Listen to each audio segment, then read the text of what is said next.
ओम शांति। आज 2 नवंबर 2024 का मुरली चिंतन है। आज मीठे बाप दादा जी ने कहा, मीठे बच्चे, संगम युग तकदीरवान बनने का युग है। इसमें तुम जितना चाहो उतना अपने भाग्य का सितारा चमका सकते हो।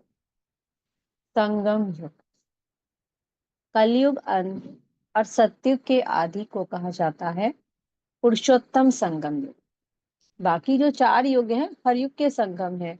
जैसे सतयुग और त्रेता का संगम है, त्रेता और द्वापर का संगम है, द्वापर और कलयुग का संगम है, और ये है कलयुग अंत और सतयुग का संगम। बाकी संगम है जो उन पर हम नीचे उतरते आ रहे हैं। जैसे हमारी पहले सतयुग में थी 16 कला, और फिर त्रेता पे हम 14 हो गए, फिर नीचे उतरते गए, ऐसे करते करते हमारी कलाएं अब क्या हो गई, 0 हो गई। इस पुरुषोत्तम संगम युग पर हमें भगवान मिलते हैं। वो हमें एक ऐसी पढ़ाई पढ़ाते हैं, राजयोग की पढ़ाई। उस राजयोग की पढ़ाई को पढ़ने से हम आत्माएं ऊंचे चढ़ते हैं। जो हमारी कला 0 हो गई थी, 0 से हम कौन सी कला पे आ जाते हैं, बढ़ते बढ़ते 16 कला बनते हैं। और वो बनेंगे हम कैसे? एक तो पढ़ाई से, और एक बाबा को याद करने से। बाबा ने कहा कि गीता में भी लिखा हुआ है कि अपने को आत्मा समझ, मुझ एक परमात्मा को याद करो। गीता में भी लिखा हुआ है, आटे में नमक के बराबर सच है। मन मना भव भी लिखा हुआ है, तो क्यों नहीं किया? तो बाबा कहते हैं, अब आप बच्चों को मुझ एक को याद करना है। आप बच्चे ही तकदीरवान, जैसा बाप वैसा बच्चा। अगर कोई साहूकार होता है तो उसका बच्चा भी साहूकार ही बनता है, और बच्चा बाप गरीब है तो बच्चा भी गरीब बनता है। या हमारा बाप कौन? बेहद का पिता। वो सर्व गुणों का सागर है, सर्व शक्तियों का सागर। और हम कौन हैं? हम उनके बच्चे हैं। जैसा हमारा पिता वैसे ही हम बच्चे हैं। यहाँ पर पिता हमें कहते हैं कि बच्चे, अब आपको सिर्फ मुझे याद करने का पुरुषार्थ है। अब अपने को आत्मा समझो और मुझे को याद करो। एम ऑब्जेक्ट तुम्हारे सामने है, लक्ष्मी नारायण बनने का। अब जो जितना याद करेगा उतना वो पाएगा। जो सतो प्रधान बनेगा वो सतो प्रधान दुनिया में जाएगा, सतयुग में। और जो बाबा की याद से सतो तक पहुंचेगा वो त्रेता में जाएगा। जो रजो तक बनेगा वो द्वापर में पहुंचेगा। अब सारा मदार पुरुषार्थ पर है, और पुरुषार्थ है उस एक को याद करने का। अब हम सबके सामने बाबा ने बिल्कुल खुली किताब की तरह समझा दिया है, बहुत सहज रीति, कि अपने को आत्मा समझना है और उस एक को याद करना है। जितना हम याद करेंगे उतना हमारी तकदीर चमकेगी, उतना हम भरपूर होंगे, सर्वगुण बने, सर्वगुण संपन्न बनेंगे, 16 कला संपूर्ण बनेंगे। तो इसलिए ये सब हमारे हाथ में है। अपने ऊपर आप पे ही कृपा करनी है। बाबा कहते हैं मैं पुरुषार्थ कराता हूँ, लेकिन करना तो तुमको है ना। पुरुषार्थ रोज मुरली में बाबा हमें पॉइंट्स देते हैं ना, कि ऐसे ऐसे करो, ऐसे ऐसे करो। अपने को आत्मा समझो, सुदर्शन चक्र फिराओ, अपने घर को याद करो, मन मना भव हो जाओ, मध्या जी भव याद करो। जो बाबा हमें रोज समझाते हैं वो हमें अच्छे से समझना है और स्वयं में धारण करना है, उसका स्वरूप बनकर चलना है। रोज बाबा में वरदान देते हैं, उस वरदान को अच्छे से समाना है, उसका स्वरूप बनना है। बस यही करना है। याद करते करते हमारी आत्मा सतो प्रधान बन जाएगी। आत्मा सतो प्रधान बन जाती है तो दैवीय गुण स्वतः ही इमर्ज हो जाते हैं। उनको भी धारण करने की कोई मेहनत नहीं करनी पड़ती है। बाबा ने आज बिल्कुल साफ कहा है मुरली में, दैवीय गुण स्वतः ही इमर्ज हो जाएंगे। डिपेंड करता है आत्मा की स्टेज क्या है। आत्मा जितनी ऊंची स्टेज की होगी उतना ही वो वैसा ही उसका चाल चलन होगी।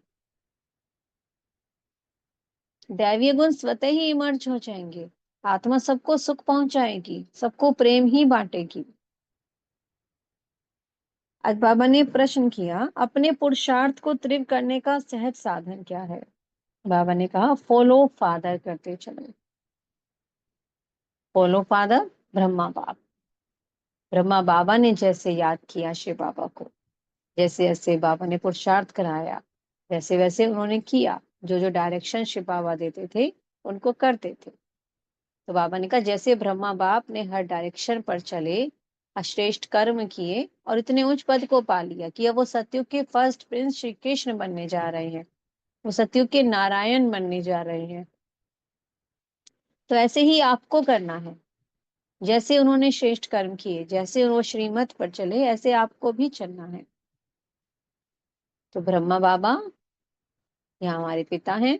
बाबा ने कहा, मदर कौन? शिव माँ हमारी गुप्त है, क्योंकि वो निराकार है, दिखाई नहीं देती। अब माँ की पालना हमें मिल रही है ना, वो रोज हमें इतना प्रेम से पाल रहे हैं, रोज हमें डायरेक्शन देते हैं।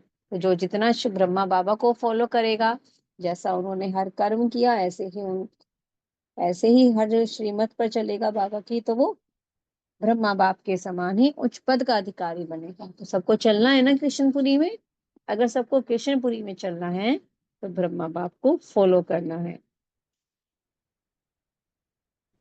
एक और प्रश्न किया आज बाबा ने, बाप किन बच्चों को बुद्धू समझते हैं? तो कौन है बुद्धू बुद्धू बच्चे?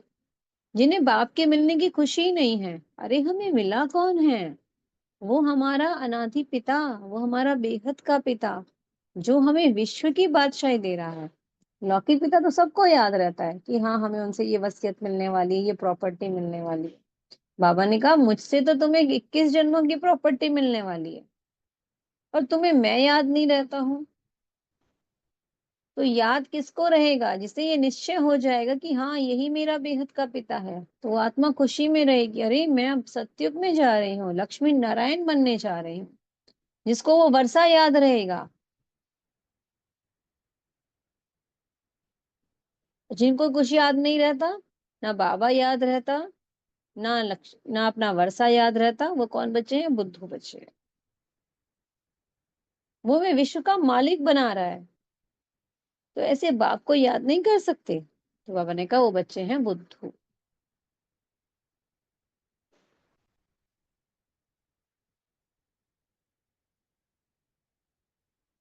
तो बाबा हमें कहाँ ले जाने आए हैं? अब जीवन मुक्ति में ले जाने आए हैं।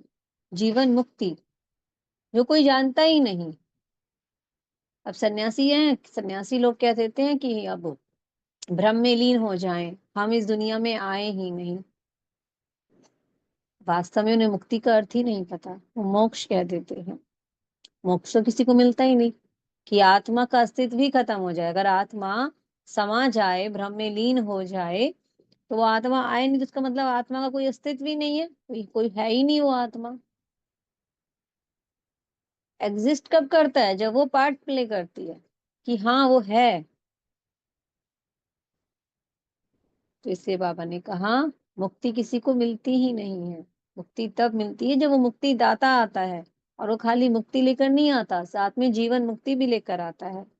अगर जीवन मुक्ति पानी है तो उसे को आत्मा समझ याद करना है और स्वदर्शन चक्रधारी बनना है। जो स्वदर्शन चक्रधारी बनेगा, जो इस पढ़ाई को पढ़ेगा, राजयोग की, ज्ञान योग धारणा सेवा, इन चारों सब्जेक्ट्स की पढ़ाई करेगा, हो जाएगा जीवन मुक्ति में। अब सब कुछ सामने है, एकदम स्पष्ट और क्लियर। इसलिए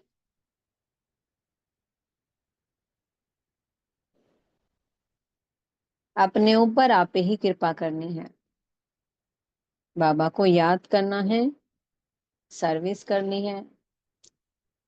तो बाबा को याद का चार्ट भी जरूर बताना है। इनके सदगुरु जी ने वरदान दिया है, दृढ़ संकल्प की तीली से आत्मिक बॉम्ब की आतिशबाजी जलाने वाले सदा विजयी भव। आजकल दिवाली पे देखते हैं ना, हम आतिशबाजी करते हैं तो बॉम्ब जलाते हैं आतिशबाजी करने के लिए। हाँ भी हमने बॉम्ब जलाया, आतिशबाजी की हुई, खूब मजा किया। लेकिन हम ब्राह्मणों की आतिशबाजी है, तीली जलाते हैं ना, माचिस की तीली से बम जलाते हैं ना। हमारी कौन सी तीली है? हमारी है दृढ़ संकल्प की तीली। निश्चय, पक्का निश्चय कर लेना, हाँ मैंने ये आज दृढ़ संकल्प ले लिया, दृढ़ता धारण कर ली, आत्मिक बम की आतिशबाजी करनी है, आत्मिक स्थिति का अभ्यास करना है, अपने स्वधर्म में स्थित होना है। फिर ऐसी आत्मिक स्थिति में स्थित होकर ऐसी रूहानियत फैलानी है कि जिससे, ऐसी शक्तियां फैलानी है कि जिससे पुराना सब कुछ जो भी किचड़ा है सब भस्म हो जाए।